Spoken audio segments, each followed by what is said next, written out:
ሰላም ጤና ይስጥልን ውድ የዋሊያ ሚዲያ ቤተሰቦች የዕለቱ መረጃዎችን እናልፋለን። በመጀመሪያ የኤርትራ መንግስት ጦሩን ከኢትዮጵያ ሉዓላዊ ግዛቶች እንዲያስወጣ ዓለም አቀፉ ማህበረሰብ ጫና እንዲያደርግ ጥሪ ያቀረቡት አምባሳደር ዲና ሙፍቲ የያዛቸውን ግዛቶች በተመለከተም ለቢቢሲ መልስ ሰጥተዋል። በዚህ ላይም ሰፋ ያለ ማብራሪያ ይዘናል፣ ወደ እናንተ እናደርሳለን። የኤርትራ የሱዳንና የሶማሊያ ዜጎች ወደ አሜሪካ እንዳይገቡ የታገዱባቸው ምክንያቶች ምንድን ናቸው? በዚህ ላይ ሰፋ ያለ ማብራሪያ ይዘናል፣ ወደ እናንተ እናደርሳለን። የኢትዮጵያ ብሮድካስቲንግ ኮርፖሬሽን ኢቢሲ ተወዳጅና ተመራጭ ነኝ ያለበት መንገድም አነጋጋሪ ሆኗል። ስለዚህ ጉዳይም ሰፋ ያለ ማብራሪያ ይዘናል፣ ወደ እናንተ እናደርሳለን። በዝርዝር ወደምናገኛቸው መረጃዎች ስናልፍም የኤርትራ መንግስት ጦሩን ከኢትዮጵያ ሉዓላዊ ግዛቶች እንዲያስወጣ ዓለም አቀፍ ማህበረሰቡ ጫና እንዲያደርግ ጥሪ ያቀረቡት አምባሳደር ዲና ሙፍቲ የያዛቸውን ግዛቶች በተመለከተም ከቢቢሲ ለቀረበላቸው ጥያቄ እነሱ ያውቋቸዋል ሲሉም ተናግረዋል። አምባሳደር ዲና ሙፍቲ ሆርን ሪቪው በተባለ ድረገጽ ላይ የኤርትራ መንግስት ወታደሮች ከኢትዮጵያ ግዛቶች እንዲያስወጣ መጻፋቸውን ተከትሎ ቢቢሲ የኤርትራ ወታደሮችን በየትኞቹ ቦታዎች ውስጥ እንደሚገኙ ላቀረቡላቸው ጥያቄ ነው ይህንን ምላሽም የሰጡት። አምባሳደሩ ይህንን በዝርዝር ለመናገር በጣም አስቸጋሪ ነው፣ ይሄ የቆየ ነገር ስለሆነ ይህንን በዚህ ደረጃ እነሱ ያውቁታል ብሎ ማለት ይሻላልም ሲሉ ግዛቶችንም በስም ሳይጠቅሱም አልፈውታል። ለ2 ዓመት በተካሄደው የትግራይ ደም አፋሳሽ ጦርነት ወቅት ከኢትዮጵያ መከላከያ ጋር የተሰለፈው የኤርትራ ጦር የነበረውን ተሳትፎ በተመለከተ ዓለም አቀፍ መገናኛ ብዙሃን እና የመብት ድርጅቶች ተደጋጋሚ ሪፖርቶችን ሲያወጡ መቆየታቸውም ይታወሳል። በወቅቱ የውጭ ጉዳይ ሚኒስቴር ቃል አቀባይ የነበሩት ዲና ሙፍቲን ጨምሮ ሌሎች የመንግስት ባለስልጣናት የኤርትራ ወታደሮች በጦርነት እየተሳተፉ ነው መባላቸውንም መሰረተ ቢስ በማለትም ሲያጣጥሉ መቆየታቸውም አይዘነጋም። በመንግስት ደረጃ የኤርትራ ወታደሮች ኢትዮጵያ ውስጥ የሉም ሲባል የነበረውን ቢቢሲ ጠቅሶ ከጊዜ በኋላ ወደ ኢትዮጵያ ድንበር ዘልቀው ገብተው ይሆን በሚልም ጥያቄው አምባሳደር ዲናንም ጠይቀዋቸው ነበር። በሰጡት ምላሽ መገፋፋት አለ፣ የቆየ ጉዳይ ነው፣ መግባት መውጣት ያለ ነገር ነው፣ ይህንንም በዚያ ደረጃ ማየት ነው የሚሻለውም ብለዋል። ቢቢሲ በተጨማሪም የኤርትራ ወታደሮች መቼ እንደገቡና የያዟቸውን ቦታዎች የትኞቹ እንደሆነ መጥቀስ አይቻልም ወይ ሲልም አምባሳደሩም ጠይቀዋቸዋል። በሕዝብ ተወካዮች ምክር ቤት የውጭ ጉዳይ ቋሚ ኮሚቴ አባል የሆኑት አምባሳደር ዲና ሙፍቲ በጣም አስቸጋሪ ይሆናል፣ ይህንን በተመለከተ ስታቲስቲካሊ ምንም የለኝም በሚልም የኤርትራ ወታደሮች የትኞቹን ግዛቶች ስለመያዛቸው ምላሽ ሳይሰጡም ቀርተዋል። 2 ዓመታት ባስቆጠረው ጦርነት ውስጥ የኤርትራ ኃይሎች በትግራይ ውስጥ ፌዴራል መንግስቱን ደግፈው መሰማራታቸውና የጦር ወንጀሎችን ጨምሮ መጠነ ሰፊ የመብት ጥሰቶችን መፈጸማቸውን በሚመለከት ከመብት ተቋማት እና ከዓለም አቀፍ ድርጅቶች የወጡ ሪፖርቶችም አመልክተዋል። ምዕራባውያን ሀገራት እንዲሁም የተለያዩ ዓለም አቀፍ ተቋማት ኤርትራ ሰራዊቷን ከትግራይ እንድታስወጣ በተደጋጋሚ ሲያሳስቡም ቆይተዋል። በትግራይ የተካሄደውን ጦርነት የቋጨው በመንግስትና በህወሓት መካከል የተደረሰውን የፕሪቶሪያውን ግጭትም የማቆም ዘላቂ ስምምነት ተከትሎ ናይሮቢ ላይ በተፈረመው የስምምነት ማስፈጸሚያ ዝርዝር መሰረት የትግራይ ኃይሎች ትጥቅ እንዲፈቱ እና ከኢትዮጵያ መከላከያ ሰራዊት ውጭ ያሉ ኃይሎች ከትግራይ እንዲወጡ ከስምምነት መደረሱም ይታወሳል። ከዚህ በፊት ጠቅላይ ሚኒስትር ዶክተር አብይ አህመድ ከትግራይ ተወካዮች ጋር ባደረጉት ውይይት የኤርትራ ሰራዊት በህግ የተሰጠው ቦታ ላይ እንደሚገኝ እና ከዚያ ውጭ የያዛቸው ቦታዎች ካሉ የሚያጣራ ኮሚቴ መቋቋሙንም ተናግረው ነበር። ከ4 ዓመት በፊት መመስረቱንና በአፍሪካ ቀንድ ጉዳዮች ላይ ትልቅ ትንተና የሚሰጥ መድረክ እንደሆነ በድረገጹ ላይ የጠቀሰው ሆርን ሪቪው ላይ በወጣው ጽሑፋቸው አምባሳደር ዲና ሙፍቲ የኤርትራ ወታደሮች የኢትዮጵያ ሉዓላዊ ግዛቶች ለቀው ከመውጣት በተጨማሪም የኤርትራ መንግስት ለታጣቂው ኃይሎች የሚያደርገውን ድጋፍም ጠቅሰዋል። አምባሳደሩ በዚህ 8034 ታይም ቱ ቴንድ ቱ ማተርስ አት ሆም በሚል ርዕስ ባወጡት ጽሑፋቸው የኤርትራ ፕሬዝዳንት ለኢትዮጵያ መንግስት ተቃዋሚ ታጣቂ ኃይሎች ድጋፍ ከመስጠት እንዲታቀቡ ዓለም አቀፍ ማህበረሰቡ ግፊት እንዲያደርግም ጠይቀዋል።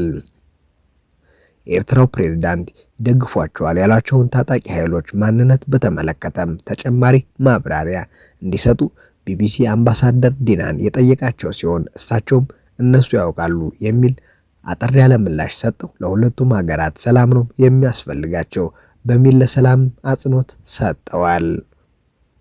ለሁለት ሀገራት ሰላም፣ መከባበርና አብሮ መኖር ነው የሚያስፈልጋቸው። ነገር ግን ከዚህ ውጪ የሚሆነው ነገር መገፋፋት፣ መጣላት፣ መዋጋት አያዋጣም። በምስራቅ አፍሪካ ሰላም መፍጠር የግድ ለሁሉም ሀገራት ሰላም ለህዝቦች ጠቀሜታ አለውም ብለዋል። አምባሳደሩ በተጨማሪም የኤርትራ መንግስት የኢትዮጵያ ሉዓላዊ ግዛቶች እስከ ወዲያኛው ተቆጣጥሮ ሊቀጥል አይችልም ሲሉም በዚህ ጽሑፋቸው ላይ አስፍረዋል።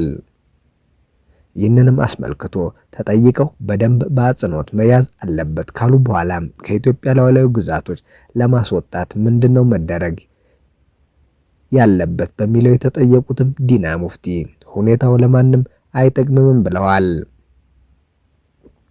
አሁን የሚያስፈልገው ሁሉም ተረጋግቶ በሰላማዊ መንገድ ካልሆነ በስተቀር በጉልበት፣ በጦርነት፣ በግፊትና በመገፋፋት የሚደረግ ነገር አያዋጣም፣ ለሁለቱም ሀገራት ሆነ ህዝቦቻቸው አይጠቅምም ሲሉም ስለ ሰላም አስፈላጊነትም ተናግረዋል። የኢትዮጵያና የኤርትራ ባለስልጣናት ከቅርብ ጊዜ ወዲህ የሚያደርጉት የቃላት ልውውጥ ከቀን ወደ ቀን እየተካረረ መምጣቱም ሁለቱ ሀገራት ያላቸውን ግንኙነት መሻከሩንም ፍንትው አድርጎ አሳይቷል። የኢትዮጵያ መከላከያ ሚኒስትር አይሻ የኤርትራው ፕሬዝዳንት በ34ኛው የነጻነት በዓል ላይ ኢትዮጵያን ጠቅሰው ከተናገሩ በኋላ አገር ብሎ ለመጥራት የሚያስቸግሩ አገራት በዚህ ልክ ስለ ኢትዮጵያ ለመናገር መሞከራቸው የተለመደ ባህሪ እንደሆነም እናውቃለን ብለው ነበር።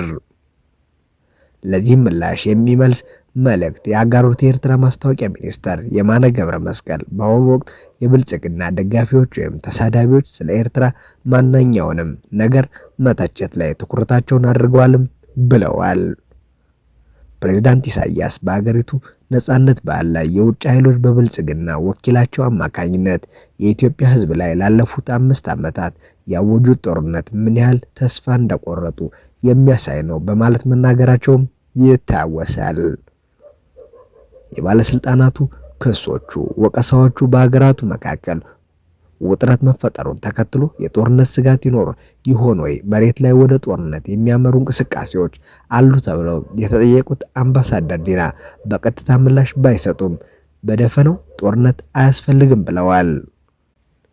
ለዘመናት አይተነዋል፣ ሞክረነዋል። ከዚህ በኋላ ጦርነት ለዚህ አካባቢ አውዳሚ ነው። የፕሮፓጋንዳውን ይሁን ወታደራዊ ጦርነት አያስፈልግም ካሉ በኋላ ለሁለቱም ሀገራት የሚያስፈልገው ሰላም ነው፣ መረጋጋት ነው። ልዩነቶች ካሉ መደራደር ነው። ጦርነት ከዚህ በፊትም የጠቀመን ነገር የለም ሲሉም ተናግረዋል አምባሳደር ዲና ሙፍቲ። ወደ ቀጣይ መረጃ ስናልፍም የኢትዮጵያ ብሮድካስቲንግ ኮርፖሬሽን ወይም ኢቢሲ ተወዳጅና ተመራጭ ነኝ ያለበት መንገድ አነጋጋሪ ሆኗል። የኢትዮጵያ ብሮድካስቲንግ ኮርፖሬሽን ኢቢሲ በህዝብ ዘንድ ከፍተኛ ተወዳጅነትን እንዳተረፈና ተመራጭ ሚዲያ እንደሆነም የዲሽ ሰራተኞች ነግረውኛልም ብሏል። የተለያዩ አካባቢዎች የሚገኙ የዲሽ ባለሙያዎች ኢቢሲን በቅርበት ለመጎብኘት ተቋሙ ድረስ በመምጣት የስራ እንቅስቃሴዎችንም ተመልክተዋል። ባለሙያዎቹ የሚዲያ ኮምፕሌክሱን ጎብኝተው ከዋና ስራ አስፈጻሚው አቶ ጌትነት ታደሰ ጋር ገንቢ ውይይትም አድርገዋል።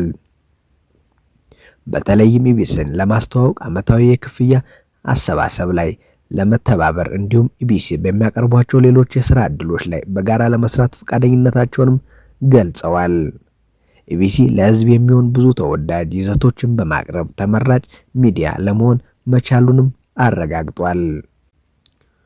ወደ ቀጣይ መረጃ ስናልፍም የሚኒስትሮቹ ምክር ቤት ለ2018 በጀት ዓመት 2 ትሪሊየን የሚጠጋ ብር በማጽደቅም ለህዝብ ተወካዮች ምክር ቤትም መራ።